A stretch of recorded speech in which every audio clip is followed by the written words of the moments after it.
Even if a man does a lot for his mother and neglects a number of his own needs in the process, it doesn't mean that he won't end up in a position where he does even more for her. This is something that can take place if his mother was to become unwell and less capable of looking after herself.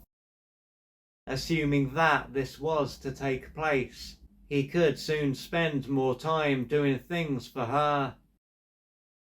Moreover, if he lives somewhere else, he could end up moving closer to her, or even move in with her. This can be something that takes place without him even thinking about if this is in his best interests.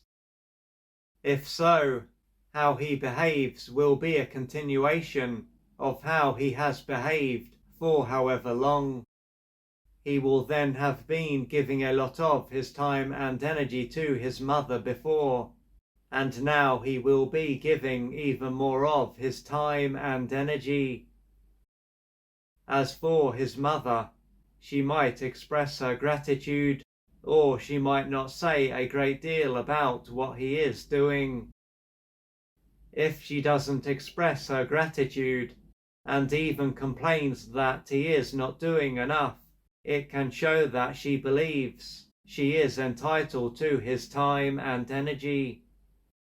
He is then going to be her son, but based on how she treats him, it will be as though he is her parent. Due to this, it will be his duty to be there for her, and there will be no reason for her to be grateful for what he is doing. But even if she does behave in this way, it might not be something that bothers him.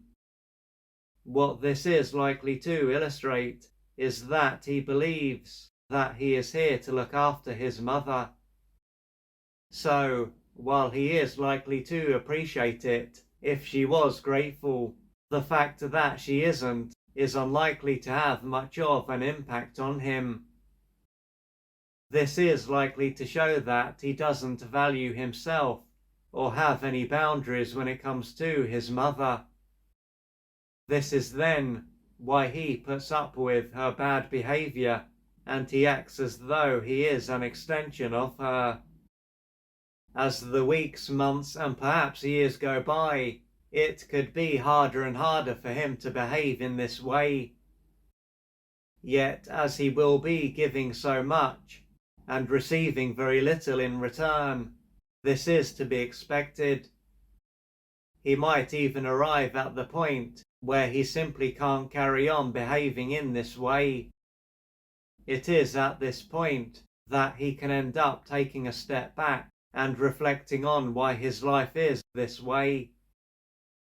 If this were to happen, he could think about how he does more for his mother than before, and how this is too much for him to handle. Still, he could find that the mere thought of changing his behavior causes him to be filled with guilt and shame.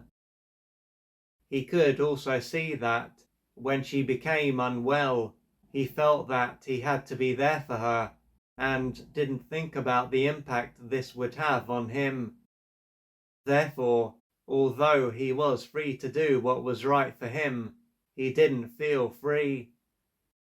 After this, he could come to see that he doesn't feel good about himself, and this plays a part in why he puts his mother's needs before his own. He could see that he doesn't have a clear sense that he is separate from his mother, with him feeling like a part of her. With this in mind, if he did feel good about himself and had a clear sense that he is separate from his mother, his life wouldn't be this way. Not only this, but he wouldn't have been focused on his mother before she became unwell. His need to be there for her now is likely to be a consequence of what took place during his formative years. This is likely to have been a time when his mother was emotionally unavailable and out of reach. Additionally, she is likely to have seen him as her possession and forced him to adapt to her needs. This would have caused him to be greatly deprived and deeply wounded. Instead of being able to gradually separate from his mother and develop a strong boundaried sense of self, he would have stayed attached to her and remained boundaryless.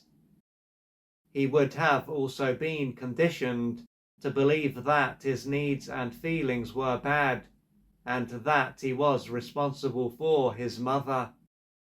This is likely to show that his mother had also been greatly deprived and deeply wounded during her formative years. Her son needed a mother, but she needed a parent, and as she was the one with all the power, she got what she wanted.